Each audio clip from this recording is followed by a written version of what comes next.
Elise, with whom I had lived for 9 years, and I were reading the news on our tablets after finishing our Saturday morning breakfast when the doorbell rang. Elise jumped slightly in surprise. I had noticed that she had been a bit nervous and restless over the past week or so, and her anxiety had led to some very good intimacy between us, much better than the boring, uninspired intimacy we'd had for the previous 6 months. "I'll get it," I said, placing my iPad on the table and heading to the door. When I opened it, I saw 2 men showing badges that identified them as police officers. "Good morning. How can I help you?" I asked. "Are you Mr. Brian Campbell?" asked the larger one. I nodded. "We're Officers Stevens and Peters from the Austin Police Department." "Sir, we are here to execute a search warrant," he said, handing me a packet of documents. "A search warrant?" I exclaimed in confusion. "For what?" "Sir, everything is described in the warrant. We'll give you a few minutes to read it. You can also contact your lawyer if you feel it's necessary. We'd also like to speak with your wife, Elise Campbell, if she's available." "She's in the kitchen," I said, leading the 2 officers into the hallway. I read through the warrant and discovered that it was indeed issued for my wife, Elise, specifically regarding any firearms she might possess and any property that might belong to a Mr. Conrad O'Brien.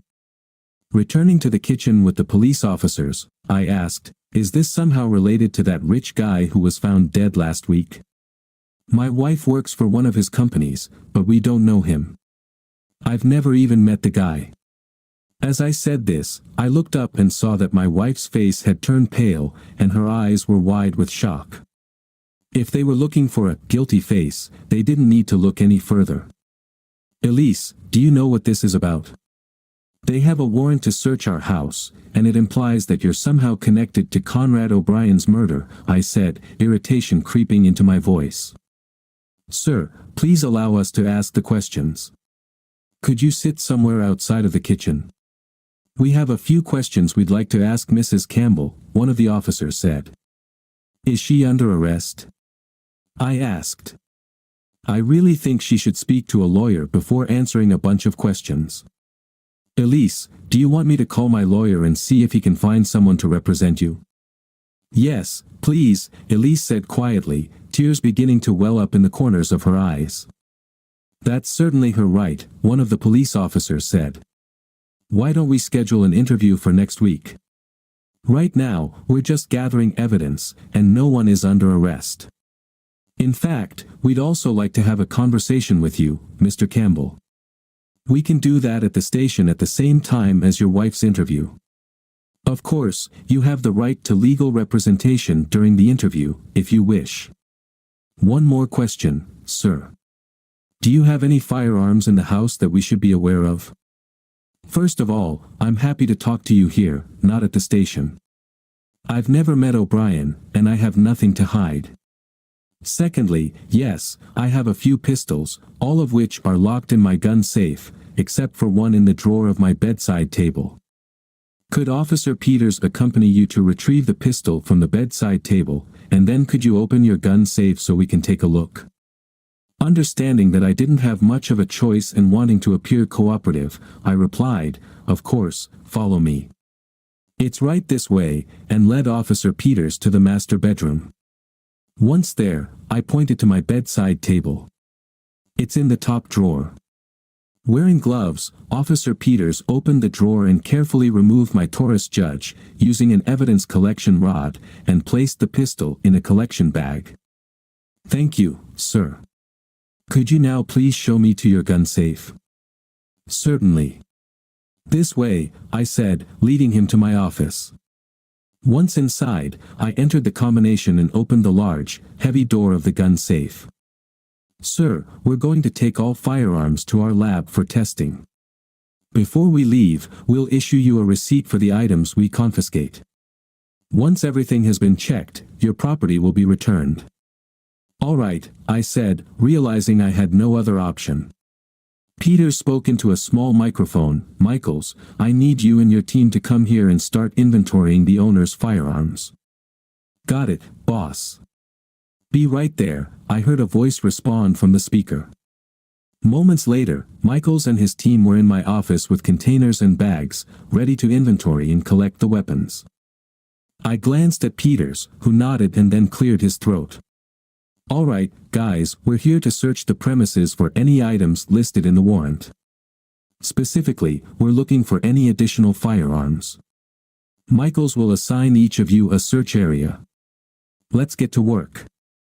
Over the next few hours, the team dispersed and thoroughly searched our house and the 2 cars we had parked in the garage. While they weren't destructive, the house was certainly in disarray by the time the search was complete. We waited about 10 minutes while the forensic team and the 2 officers conferred near their cars. I kept looking at Elise, giving her my best, "What the hell is going on?" look. Then Officer Peters knocked on the door. I opened it, and he handed me a receipt, thanking me for cooperating with the search. As if I had a choice. I nodded, glancing over the receipt and noting that all they had taken were firearms, 5 long rifles and 4 pistols. He asked if he could speak with Mrs. Campbell, and I once again led him into our home. Elise was still sitting at the kitchen table, her head down, and it looked like she had been crying. The officer gently asked, "Mrs. Campbell?" She looked up, and he handed her a copy of his business card, instructing her to arrange an interview at the station later in the week, once her lawyer was available. She nodded and said, "All right." Then he asked if he and his partner could have a conversation with me in my office and informed me that I had the right to an attorney if I wanted one. I said I didn't need one since I'd never met O'Brien and had nothing to hide. The interview was thorough but lasted less than an hour, as I had never even met O'Brien. They wanted to know if I had any grievances against this fool who, apparently, had been sleeping with my wife, and they also wanted to check my alibi. They asked about my whereabouts on the night O'Brien was killed. I asked which night it was, and they gave me the date. I pulled out my iPhone and looked at my calendar. I was at my friend Lee Rogers' house that night. Elise told me she was going to stay over at her aunt's in Fredericksburg, so I called Lee, and he invited me over, I explained. When they asked what we did, I said we had dinner with Lee's wife, Pat. After dinner, we chatted for a bit, and then Lee took me up in his private plane since he's an avid pilot. I explained that in his neighborhood, at Breakaway Park in Cedar Park, there's a private airstrip, and many of the residents, including Lee, have their own planes and hangars. It turned out the officers were familiar with the area. I told them we took off around 8 p.m. and returned about an hour later. They asked who piloted the plane, and I said that I wasn't the pilot, but Lee had served as a military pilot for many years, so I felt perfectly safe flying with him. They mentioned they might need to verify my story, so I gave them Lee's full name, address, and phone number. Later, I talked to Lee and learned that the police had interviewed both him and Pat at their home, and they both confirmed my story. They also provided the police with surveillance footage they got from their HOA. The footage was from a camera aimed at the airstrip, showing planes taking off and landing. The video confirmed that Lee's plane took off at 8:05 p.m. and returned at 9:15 p.m. The police thanked me for my cooperation and left. I returned to the kitchen and spoke to my wife. "What the hell does all this mean? You work at one of his companies, but I never thought you had anything to do with that scumbag O'Brien. What the hell is going on, Elise? Were you having an affair with that idiot?" She looked up at me, her lower lip trembling, tears streaming down her face. She whimpered, "I'm so sorry," then jumped up from her seat and rushed to our bedroom, locking the door behind her. The following week was chaotic. Local news channels got wind of the search warrant and hounded both Elise and me for interviews or comments. Conrad O'Brien's murder was the top local story. We didn't say anything, just as her lawyer had instructed. My attorney referred Elise to Ted Walker, a local criminal defense lawyer. For some reason, Elise didn't want me present at the meeting she scheduled with Ted for Monday afternoon. Something was definitely wrong. O'Brien had made millions developing software and online projects. His companies had once employed over 1,000 people locally, but a few years ago, he outsourced most of his development work to India to cut costs. Nonetheless, he frequently made headlines, often for charitable donations, and he still employed quite a few people, including Elise. However, there were rumors that old Conrad was a womanizer, particularly fond of betting attractive married women. Walker arranged for Elise to meet with the police at 9:30 a.m. on Friday. She told me that Ted believed the police were just fishing for information and doubted anything substantial would come of it. Well, Ted couldn't have been more wrong. Around 11:30 a.m. on Friday, I received a call from a distraught Elise, informing me that after the interview, the police had arrested her and charged her with the murder of Conrad O'Brien. She was taken into custody and placed in the women's jail downtown, with a bail hearing set for the following Monday. I asked if I could attend the bail hearing, but I was told it was closed to the public. Late Monday evening, Elise called me, and it sounded like she had been crying. She said her bail had been set at $500,000 and asked if I could post it for her. Since I had never been involved with the criminal justice system before, I Googled bail and found out that a bail bondsman typically charges a non-refundable fee of 10% of the bail amount. Damn, that's $50,000 we'd never get back. A few years ago, I had started a successful recruiting business, and we were doing well financially, but still, $50,000 was a lot of money. I told her that before I handed over that kind of cash, I wanted to meet with her, and she needed to be completely honest with me about what was going on. She agreed. I suppose she didn't have much choice if she wanted my cooperation. Walker set up a meeting for us in the jail's interrogation room and said he'd be there to explain everything. I arrived at the jail, where they checked me to make sure I wasn't carrying any contraband or weapons, and then I was led to the interrogation room usually used by defendants and their attorneys. Walker and Elise were already in the room, and Elise was wearing an orange jumpsuit. It didn't look good on her at all. Instead of getting answers directly from Elise, Walker acted as her spokesperson. He said that I would likely find out the facts anyway, so he was prepared to tell me what I wanted to know. He revealed that Elise and O'Brien had been having an affair for about 6 months, which had only ended because of his death. I was stunned by this revelation and glared at Elise angrily. "You're a damn cheat. No wonder sex with you was so damn boring until that jerk died. He was using you, wasn't he? You liar." Elise sat there, shocked and devastated by my outburst, her head bowed, crying. Walker said he understood how upsetting this news was for me and asked if I could take a few minutes to calm down. He said that despite the affair, he was certain Elise didn't kill O'Brien. "Really?" I asked. "If you're so damn sure, then why did they arrest her for his murder? They must have some pretty solid evidence against her." Walker went on to explain that the murder took place at O'Brien's 300-hectare ranch located in the Texas Hill Country, west of Austin. The house on the ranch was a mini-mansion, smaller than O'Brien's luxurious home on Lake Austin, but still a 2-story, 450-square-meter residence with a pool and tennis court. The house was equipped with exterior security cameras with night vision that captured any vehicle or pedestrian movement approaching the home from all sides. There were also interior cameras, but O'Brien only activated them when he was away, and indeed, these cameras were turned off when he was killed. Ted continued, explaining that the police had shown footage from the surveillance cameras, which captured O'Brien's Lamborghini driving up the driveway at 9 p.m. on the night he was murdered. The camera inside the house clearly recorded him entering the garage before he turned off the interior cameras. Around 10 p.m., the exterior surveillance cameras captured Elise's Lexus driving up the driveway and parking outside. The footage clearly shows Elise walking up to the front door and entering the house.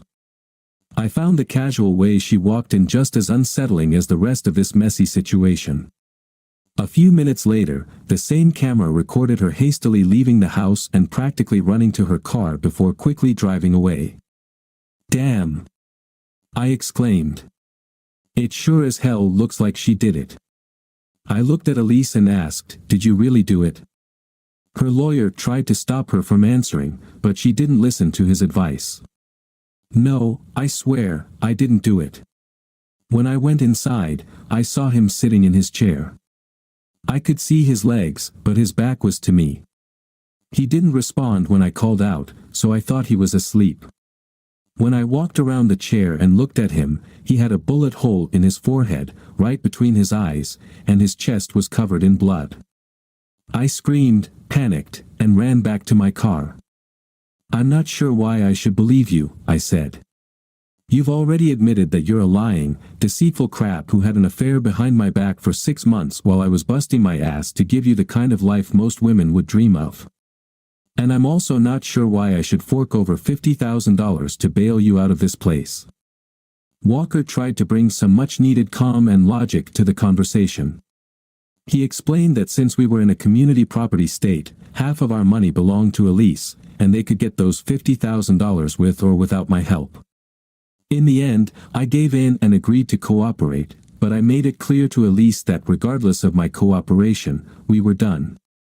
Walker remained optimistic that Elise could avoid charges, despite the fact that she had been at O'Brien's house and fled the scene without calling the police.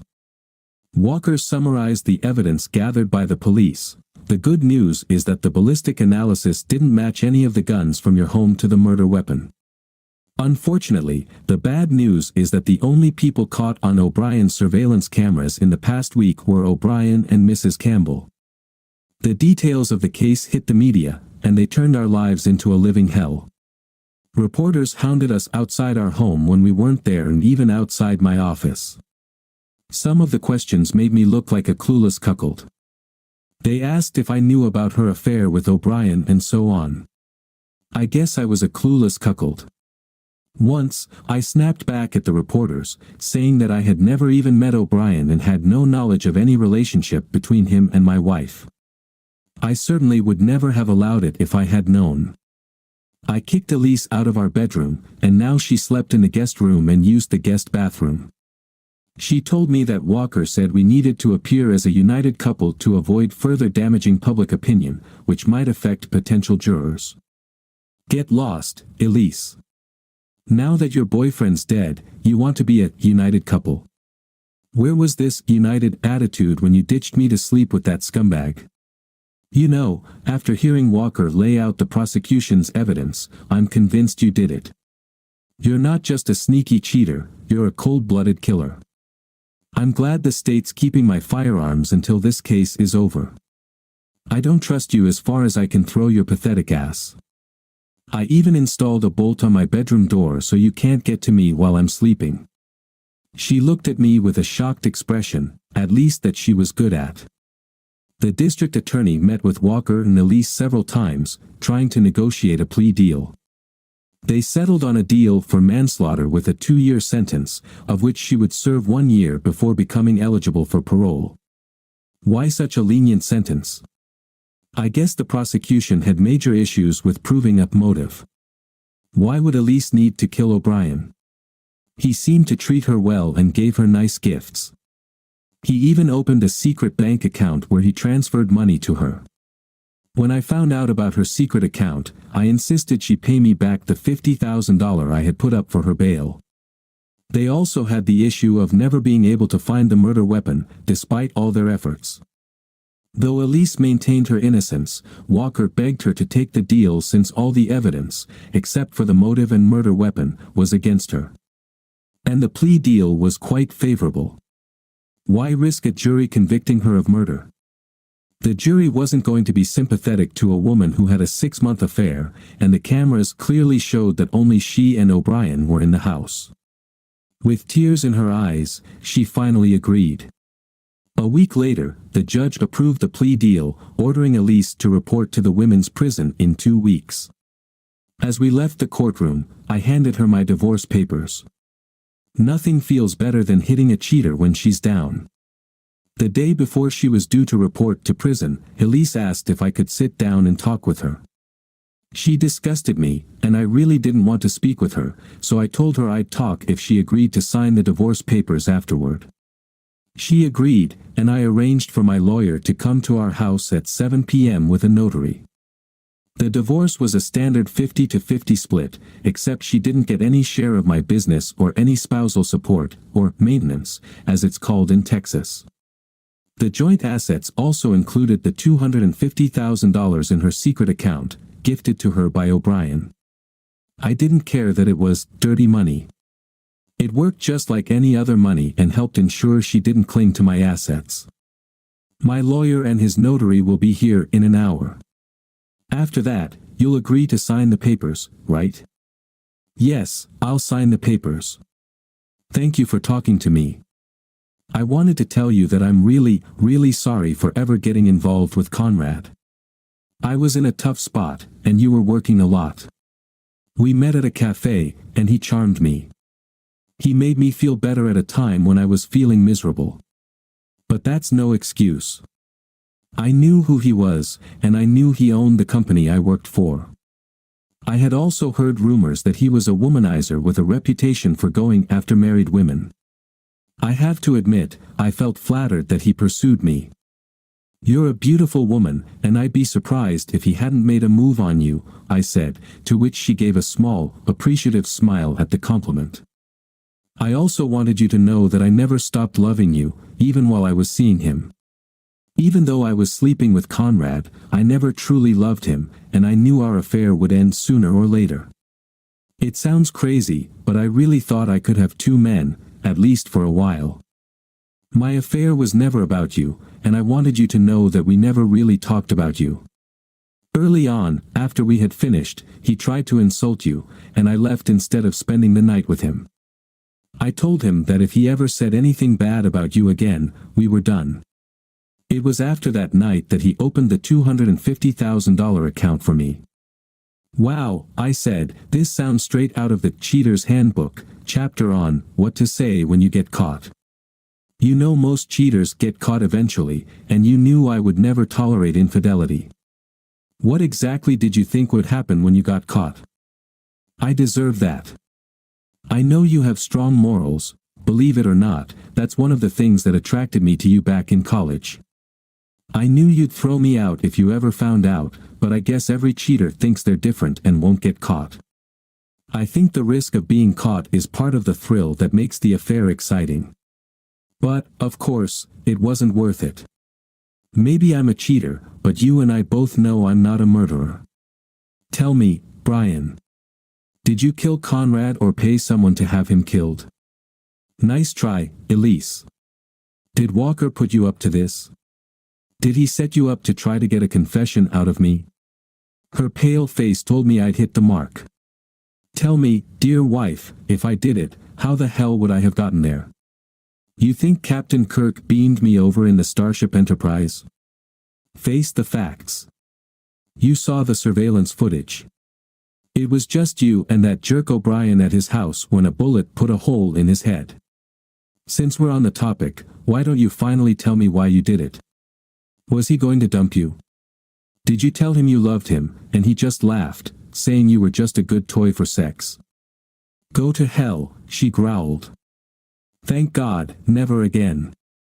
I snapped back. At that moment, the doorbell rang, signaling the arrival of my lawyer and his notary. I think this conversation is over. Time to end this miserable marriage, I said, stepping out of my office to open the door. For once, Elise kept her word and signed the divorce papers. In a few months, I'd be a free man, and my ex would be sitting in a medium-security state prison. I even played the gentleman and drove her to jail. Okay, let's be honest, I wanted to make sure that she was locked up and out of my life for good. 6 months later, I was at Lee's house, celebrating the finalization of my divorce, which had come in the mail earlier that week. We were sitting in his bar, drinking adult beverages, and Lee was smoking a fine cigar. Do you feel even a little guilty? I asked him. Lee gave me a sharp look. That bastard killed my younger sister. He had it coming. Maybe he didn't pull the trigger himself, but he seduced her, a married woman with 2 kids. When her husband found out about the affair and kicked her out, O'Brien dumped her and cut her off. Megan was so devastated that she'd rather take her own life than face the consequences. But we both know O'Brien was to blame. Lee had told me about O'Brien and his sister after her death. He had been heartbroken for weeks. I just nodded in response as Lee paused, taking a deep drag from his cigar. And what about you? Do you feel guilty that Elise went to prison for a crime she didn't commit? Not really. That stupid crap brought it on herself. She knew I'd burn her life to the ground if I ever found out she was cheating, but she did it anyway. And hell, I learned how to fly and land your plane. That was pretty cool. Plus, someone had to stop O'Brien from going after more married women and ruining more marriages. He caused too much damage. Unfortunately, it seems like our courts and legal system don't care about that. Sometimes morality and law just don't line up. You've got that right, brother, Lee said, tipping his long-neck beer toward me, and we clinked bottles. We sat in silence for a while, enjoying the evening. Then I asked, we've never really talked about it, but how tough was the operation for you? How did it feel to put a bullet between that scumbag's eyes? Recoil. That's what I felt. Lee said with a laugh. I knew Lee had served in special forces and probably killed plenty of bad guys, but this mission had been particularly tricky. After his sister's death, Lee had planned to kill O'Brien. His military training taught him to plan meticulously, and I had to admit, his plan was brilliant. I had known Lee for a few years, and we were good friends. We often went fishing and hunting together. He thoroughly scouted O'Brien's country house on the hill. Before she died, his sister had even told him that O'Brien always kept the exterior cameras on but turned off the interior ones when he was home. That bit of information was crucial to his planning. I found out about my wife's affair shortly after it started. O'Brien had sent her a text, an innocent message, likely some code for their affair. Lee's sister, Megan, and Elise were connected through their work at one of O'Brien's companies. When I first told Lee about Elise's affair with O'Brien, it took him some time, but eventually, he convinced me to play the long game and not divorce her right away. While Lee was an experienced killer, I was practically useless in our operation, but we were in this together. Lee decided that my role would be to pilot his plane while he carried out the wet work. It took him several months to teach me how to fly and land his plane. It was fun, but deep down, I knew I was learning to fly just to help Lee kill O'Brien, and that sent a chill down my spine. We tracked Elise's movements using a GPS tracker on her car, and I had learned the passcode to unlock her phone. I often checked her messages to monitor her upcoming meetings with O'Brien. On the morning of the operation, Lee drove an old Jeep to a secluded spot about 2 kilometers from O'Brien's house and covered it with camouflage netting. He removed the plates and replaced them with ones taken from an abandoned car he had found. After hiding the Jeep, I picked him up and dropped him off at his house before returning home before noon. That evening, I went to Lee's, and we flew the plane, just like I told the police, except I was the one flying. Lee was dressed entirely in black, with black leather gloves, a balaclava covering his face, and night vision goggles. He looked terrifying. He had a military-style square black parachute, which he said was very maneuverable and would allow him to land on O'Brien's roof or, even better, on the second-floor balcony with a sliding door leading to an upstairs bedroom. O'Brien's master bedroom was downstairs. He also had a backpack strapped to his front, filled with tools and equipment for his escape. I piloted the small plane under Lee's direction until he felt we were in the perfect spot. Opening the plane door, he shouted, "Let's get this done, buddy," over the noise of the propeller, and jumped into the night sky. The conditions were ideal: darkness, barely any moonlight, and calm winds, allowing Lee to make a perfect landing on the second-floor balcony. From his recon, he knew the cameras weren't pointed at the balcony. He picked the lock on the balcony door and waited there until O'Brien arrived and turned off the indoor surveillance cameras. Lee quietly entered the house and crept down the stairs. He told me that he wanted to have a conversation with O'Brien before shooting him. By tracking Elise's car with GPS, we knew she was still about an hour away. We didn't think there were any listening devices in the house, but Lee didn't want to take any chances, and, in the end, he didn't care what O'Brien had to say. He found a spot where he could watch O'Brien and waited for him to sit down, as he didn't want his target to panic and run outside. Once the bastard sat in his chair, Lee appeared, pointing a gun at O'Brien's head. To say O'Brien was shocked and terrified would be an understatement. At first, Conrad thought he was the victim of a home invasion and quickly offered the masked man money and valuables. With the gun still aimed at O'Brien's head, Lee calmly approached him and whispered in his ear, "This is for Megan." Taking a step back, Lee saw the realization hit O'Brien, and he also noticed a large wet spot forming on O'Brien's pants. Then Lee pulled the trigger, ending O'Brien's pathetic life. Lee's escape gear was a dismantled ultralight hang glider, made with lightweight aluminum struts that fit together to support the nylon fabric of the wings. It took him about 10 minutes to assemble the glider.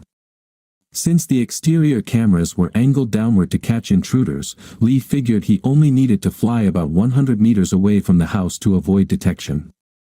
After making sure he packed all his gear, he stepped back onto the balcony and locked the door from the outside this time. He climbed from the balcony to the roof and used a rope he had tied to pull the assembled hang glider up onto the roof. Fortunately, the roof's slope was manageable, so he carefully climbed to the highest point with the glider. Feeling a light breeze on his face, he took a running start along the ridge of the roof and launched the glider. He told me he must have been pumped with adrenaline because he probably flew 500 meters before landing. Once on the ground, Lee disassembled the glider and made his way to the Jeep. He packed up his gear and drove off into the night. The next day, he disposed of the gun, the hand glider, and the black clothes he had worn. He even got rid of his shoes to avoid leaving any traces. Hearing Lee recall his part of the mission, I exclaimed, "Lee, you've been retired for over 10 years, but you've still got it." "Brian, I did it for my little sister. May she rest in peace." As Toby Keith once said, "I ain't as good as I once was, but I'm as good once as I ever was."